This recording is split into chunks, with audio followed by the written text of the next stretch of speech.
Kati ya mambo ambayo bila shaka yanawapa furaha, yanawapa matumaini mashabiki wa wekundu wa Msimbazi Simba ni pamoja na viwango vinavyoonyeshwa na wachezaji wapya waliosajiliwa na Simba wakati wa usajili wa dirisha dogo, kiasi ya kwamba timu inavyoonekana uwanjani hivi sasa chini ya kocha Steve Barker, kuna mambo mengi chanya, kuna mabadiliko makubwa, kiasi ya kwamba unaona kana kwamba Simba ina uwezo sasa wa kupigania kwa ukamilifu mataji mengine ambayo wanashiriki katika msimu 2025-2026. Hapa namaanisha ligi kuu Tanzania bara, kombe la shirikisho la benki CRDB na michuano mingine, kwa sababu kwenye ligi ya mabingwa barani Afrika hatima yao imemalizika baada ya kucheza mechi ya 6 kwenye kundi lao la D na kupata ushindi wa bao 1-0 dhidi ya Stade Malien. Ni kwa sababu gani matumaini hayo yanakuja? Ni kwamba katika wale wanaopata nafasi ya kucheza mpaka sasa, miongoni mwa wale waliosajiliwa wakati wa dirisha dogo, wamekuwa wenye kiwango kizuri sana, na hasa kwenye eneo la juu, kutoka katikati ya mstari wa uwanja kwenye kushambulia.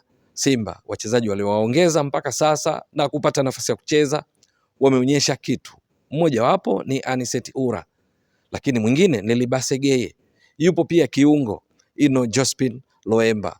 Kwa pamoja wanaonekana kuongeza kitu, kuongeza ushindani miongoni mwa waliopo, lakini pia wao wenyewe kufanya mambo yale ambayo wekundu wa Msimbazi Simba wamekuwa wakiyataraji wakati wakiwasajili. Matokeo yake mpaka sasa Simba chini ya kocha Steve Barker, kwa namna wanavyocheza, ikiwamo kwenye mechi waliocheza dhidi ya Stade Malien na kupata ushindi wa bao 1-0, lakini hata mechi ya mabao 2-2 dhidi ya Esperance de Tunis kwa Mkapa, mechi iliyomalizika kwa sare ya 1-1 dhidi ya Petro Atletico ya Angola kule nchini Angola, inatoa matumaini juu ya tishio kubwa ambalo Simba chini ya kocha Steve Barker wanalitengeneza kutoka katikati ya mstari wa uwanja kwenda katika eneo la pili la uwanja, kwa maana kwenye kushambulia.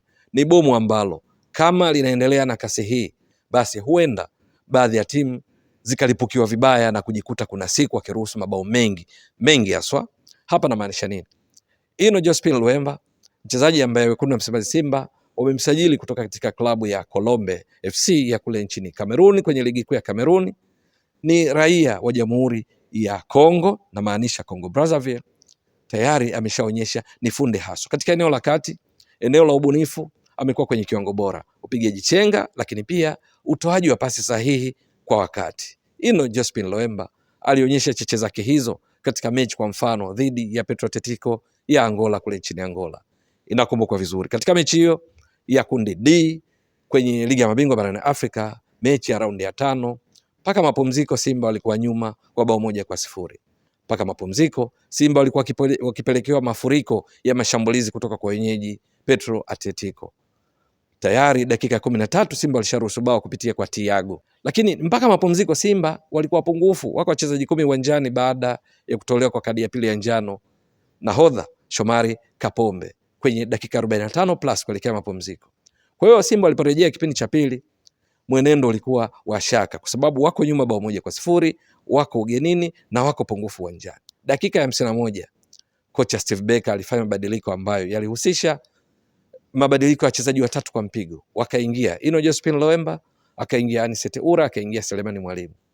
Mabadiliko hayo yalifanya Simba icharuke, kwa sababu kuanzia mapumziko, kuanzia dakika 46 mpaka dakika ya 51 Simba hawakuwa wamepiga shuti lolote, lakini walipoingia hawa wakiungana na wenzao, Simba ikachangamka zaidi katika eneo la kati, ikawa na kasi zaidi, na hatimaye kwenye dakika 81 wakasawazisha bao kwa fast break. Ilikuwa Simba wako katika kuzuia, kwa sababu walikuwa na mpira walikuwa ni Petro Atletico. Walipounasa mpira kutoka kwa Ismail Olivier Toure, mpira ukaja ukamhusisha Ino Jospin Loemba, lakini ukamhusisha Selemani Mwalimu, ukamhusisha Anicet Ura. Anicet Ura akafunga bao dakika 81, na hivyo mpaka mwisho wa mchezo mechi ikaisha kwa sare ya 1-1, katika namna ambayo pengine unaona Simba walilazimika kufanya ziada, kwa sababu walikuwa nyuma wakiwa pungufu. Kile kilichokuwa kionyeshwa kutoka katikati ya mstari wa uwanja kwa kupitia kwa Ino Jospin Loemba, Anicet Ura ambaye namtaja kama miongoni mwa wachezaji waliokuja kukamilisha ili bomu katika mechi zilizobaki za msimu kwenye ligi kuu Tanzania bara, kombe la shirikisho la benki ya CRDB na michuano mingine, ni kwamba ili wahusisha hawa waliotoka benchi, akiwamo Anicet Ura pamoja na Ino Jospin Loemba. Lakini katika mechi waliocheza dhidi ya Stade Malien, Anicet Ura aliyefunga bao dhidi ya Petro Atletico akang'ara tena, akifunga bao, akifanya mambo mengi tishio kwa walinzi wa Stade Malien, akipiga shuti lilogonga nguzo na kurejea uwanjani. Mikimbio yake, upigaji chenga, utoaji pasi wake ulikuwa mara nyingi ni tishio kwa Stade Malien, mara nyingi ikileta furaha kwa mashabiki wa Wekundu wa Msimbazi Simba na kujenga matumaini mengine. Ikumbukwe katika ligi kuu Tanzania bara, mechi ya mwisho dhidi ya KMC, Simba ikishinda kwa mabao 2-0, ni huyu Anicet Ura alitoa pasi ya bao la pili kwa kisigino lililowekwa wavuni na Libasege. Ni yeye aliyepiga pasi kwa Libasege, aliyepiga shuti ambalo golikipa alicheza, mpira uliporudi Selemani Mwalimu akafunga bao la utangulizi wakati akishinda mabao 2-0.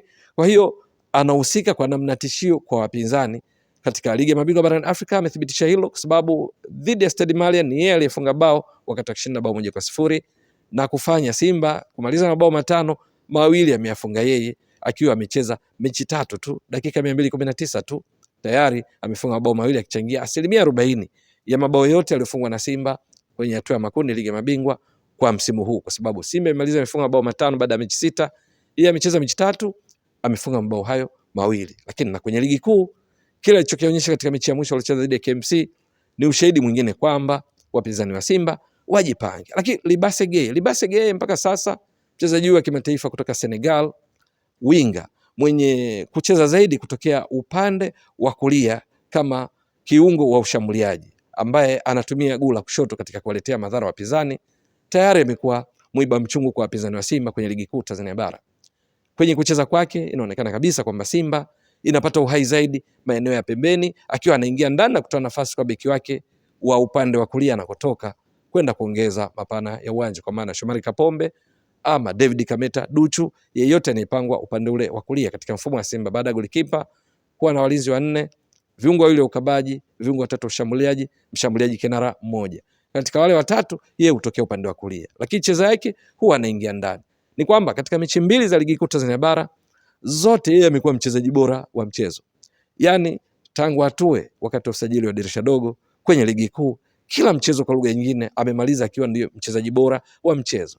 Libasege katika kucheza michezo 2 tayari ameshafunga mabao 3, ameshatoa assist 1, kashachangia mabao 4 ya Simba. Unaweza ukaona na mabao 4 katika mechi 2, wastani wa kuchangia mabao 2 katika kila mchezo, kwa maana ya kufunga mwenyewe na kutoa assist, pass side za mabao. Sasa hawa wameungana vyema katika kucheza kwao. Unaona kuna maelewano mazuri na Selemani Mwalimu. Ndio tangu kutoa kwa Anicet Ura, kuwapo kwa Libasege, na bado kuna mwamba wa Lusaka Clatous Chota Chama, kumekuwa na ahueni kubwa kwa Selemani Mwalimu katika kutekeleza mipango ya kocha Steve Barker. Ni kwa sababu Selemani Mwalimu cheza yake sasa anapata fursa ya kuwa huru katika kushambulia, kwa sababu yeye si wa kusimama sehemu moja. Inakumbukwa vizuri wakati akifanya vizuri sana akiwa na Fountain Gate, alikuwa na kina William Wendiga, akiwa na Dickson Ambundo, akiwa na Salum Kiimbwa, katikati akitokea Abel Kasim, miongoni mwa wachezaji ambao walimfanya awe na tishio mno Selemani Mwalimu, akifunga kila mara. Sasa katika Simba hii ya sasa vimemfanya Selemani Mwalimu awe tishio zaidi kwa wapinzani, kwa sababu anajua pa kusimama na kuibia nafasi.